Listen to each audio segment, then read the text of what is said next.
Bismillahirrahmanirrahim.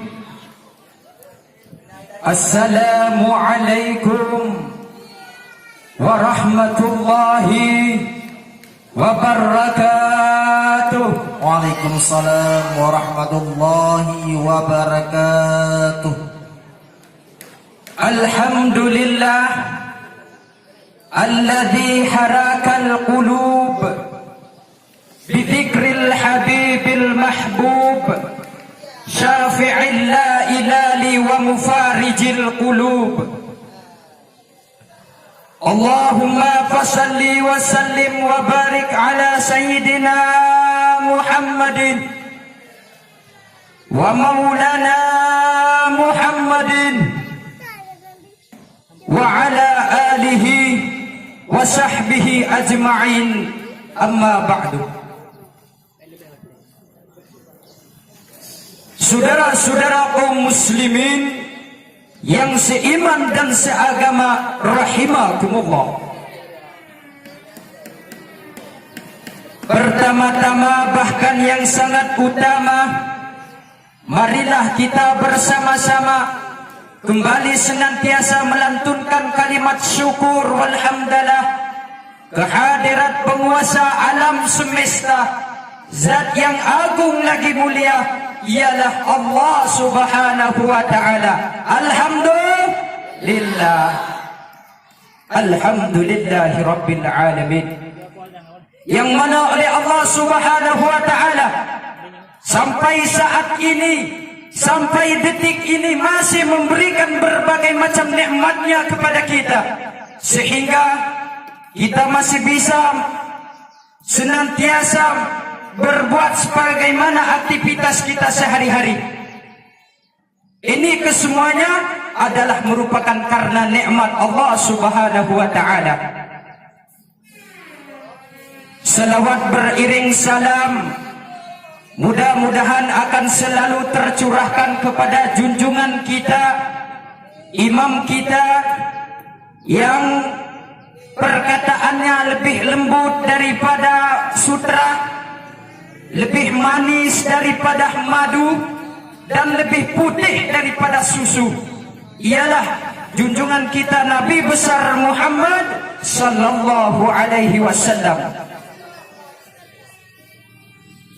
beserta keluarga besar beliau, sahabat-sahabat beliau, ulama-ulama beliau, semenjak sekarang sampai berakhirnya zaman, yang mana mereka kesemuanya telah rela mengorbankan jiwa dan raganya, harta bendanya, bahkan anaknya rela menjadi yatim, istrinya rela menjadi janda, demi menegakkan kalimatul haq, kalimat tauhid, kalimat yang tidak akan pernah retak karena derasnya badai, kalimat yang tidak akan pernah hancur karena besarnya tsunami, kalimat yang tidak akan pernah meleleh karena panasnya matahari di Aceh ini, ialah kalimat la ilaha illallah Muhammadur Rasulullah.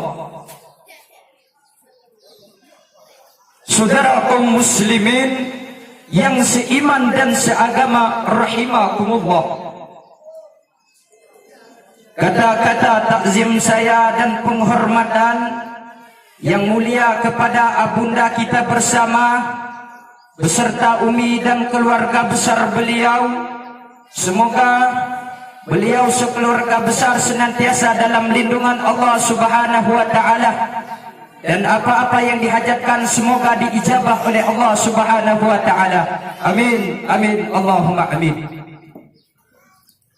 Dan kata-kata takzim saya kepada Dewan Guru Sebustanul Huda yang senantiasa selalu mengarahkan saya untuk selalu ke jalan kebaikan, dan kata-kata takzim saya kepada Dewan Hakim dan moderator yang telah sedikit memberikan waktunya kepada saya untuk menyampaikan sebuah tausiah singkat di dalam acara musabaqah antar kabilah Sebustanul Huda.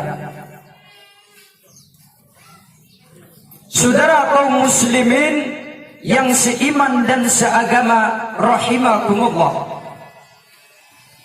Di zaman era globalisasi ini, di mana para pemuda-pemudi Islam sudah tidak lagi memikirkan akan Al-Quran, yang mana mereka tidak lagi menjadikan Al-Quran sebagai landasan utama, melainkan mereka telah tertipu daya oleh keindahan gemerlapnya dunia. Maka di dalam kesempatan kali ini, izinkanlah Al-Fakir untuk menyampaikan sebuah tausiah singkat yang berjudul Al-Quran, Kitab Suci Umat Islam. Saudara kaum muslimin yang dirahmati oleh Allah Subhanahu wa taala, semua umat yang beragama di muka bumi ini, mereka kesemuanya sama-sama mempunyai sebuah kitab yang dianggapnya sebagai kitab suci. Agama Hindu punya kitab namanya Weda. Agama Buddha punya kitab namanya Sri Pitaka. Konghucu punya kitab yang namanya Zen Avesta. Yahudi punya kitab Taurat. Nasrani punya kitab Injil. Dan kita sebagai umat Islam juga tak kalah saingan, saudara. Kita juga punya kitab yang sangat suci, yaitu Al-Quranul Karim. Alhamdulillah. Kitab suci Al-Quran ialah kitab suci yang diturunkan kepada junjungan kita, imam kita Nabi besar Muhammad sallallahu alaihi wasallam, yang berketepatan pada waktu itu umur beliau adalah 40 tahun, 6 bulan dan 8 hari. Yang mana ketika beliau sedang berkhalwah di suatu gua di Makkahul Mukarramah, yang nama gua tersebut adalah Gua Hira. Ketika beliau sedang berkhalwah, berketepatan pada malam 17 Ramadan, datanglah malaikat Jibril kepada beliau. Setelah datang malaikat Jibril kepada beliau, oleh malaikat Jibril berkata kepada Rasulullah, "Ya Muhammad, Iqra anta." Wahai Muhammad, coba kamu baca. Kemudian Rasulullah menjawab, "Aku tidak pernah bisa membaca." Mendengar jawaban seperti itu oleh malaikat Jibril, dipeluknya Rasulullah sehingga beliau sangat kepayahan pada waktu itu. Setelah dilepaskan, malaikat Jibril kembali mengulangi perkataannya, "Ya Muhammad, Iqra." Wahai Muhammad, coba anda baca lagi. Oleh Rasulullah tetap saja menjawab seperti itu, "Aku tidak pernah bisa membaca." Kemudian diulang lagi oleh malaikat Jibril alaihissalam kepada Rasulullah. Dipeluknya lagi seerat-erat mungkin, saudara, sampai napas Rasulullah terengah-engah. Oleh setelah itu barulah Rasulullah SAW beliau bisa membaca, yaitu wahyu yang pertama sekali diturunkan, surah Al-Alaq ayat 1-5, yang mana bunyinya, A'udzu billahi minasy syaithanir rajim. Bismillahirrahmanirrahim. Iqra' bismi rabbikal ladzi khalaq. Khalaqal insana min 'alaq. Iqra' wa rabbukal akram. Alladzi 'allama bil qalam. 'Allamal insana ma lam ya'lam. Itulah saudara, surah yang pertama sekali diwahyukan kepada Rasulullah adalah Al-Quran, surah Al-Alaq ayat 1-5. Seterusnya yang diturunkan kepada Rasulullah adalah surah Al-Mudassir, dan yang terakhir sekali yang diwahyukan kepada Rasulullah adalah surah Al-Maidah ayat 3. Saudara kaum muslimin yang seiman dan seagama, Dewan Hakim yang kami muliakan rahimakumullah. Di dalam Al-Quran itu memuat 114 surah. Dari 114 surah terbagilah kepada 30 juz.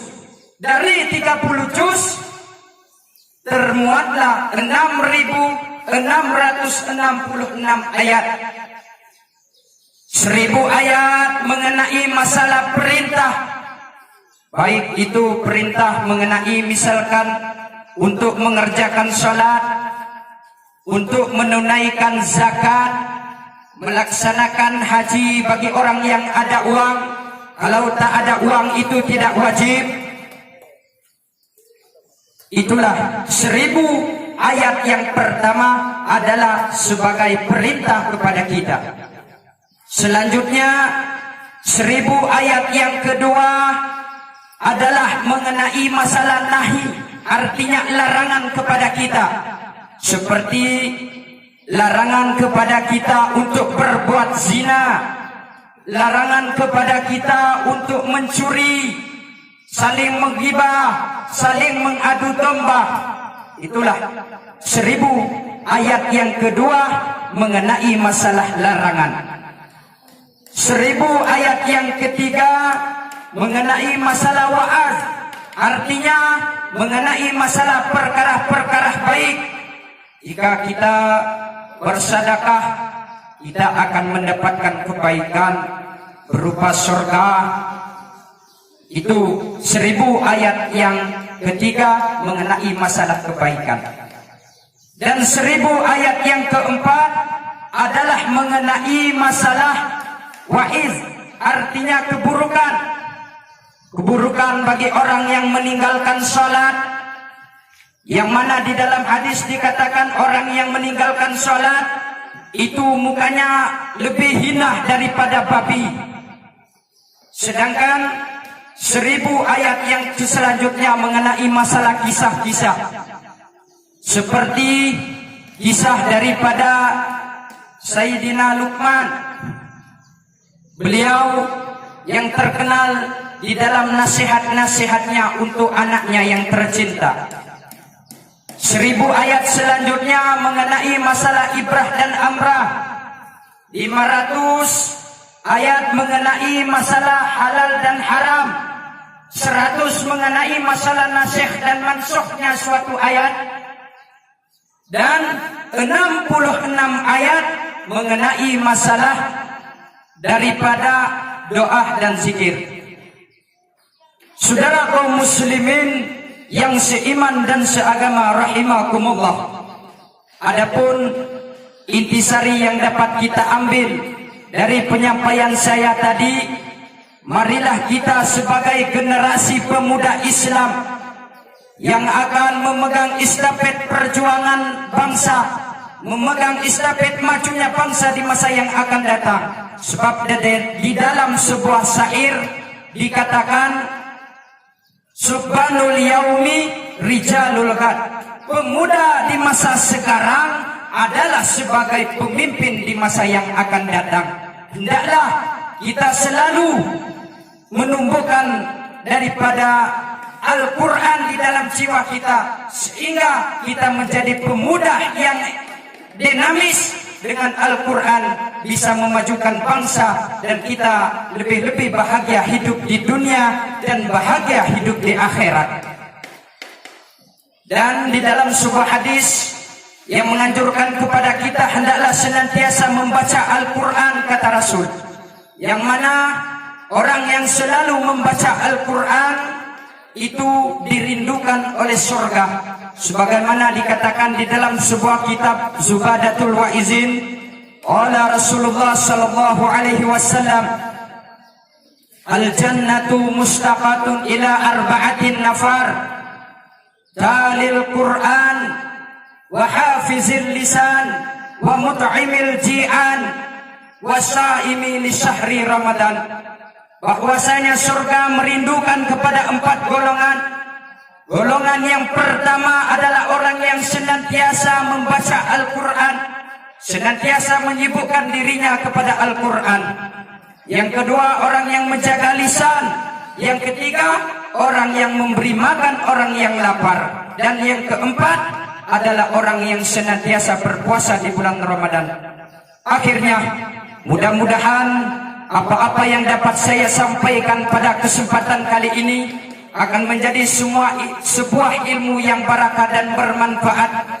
Jikalau terdapat banyak sekali kesalahan, kekurangan dan kekeliruan, maka di dalam kesempatan kali ini saya aturkan ribuan mohon maaf yang sedalam-dalamnya. Akhirul kalam, wallahul muwafiqu ila aqwamit thariq. Ila huna awalan muhadaratina hadzal yaum.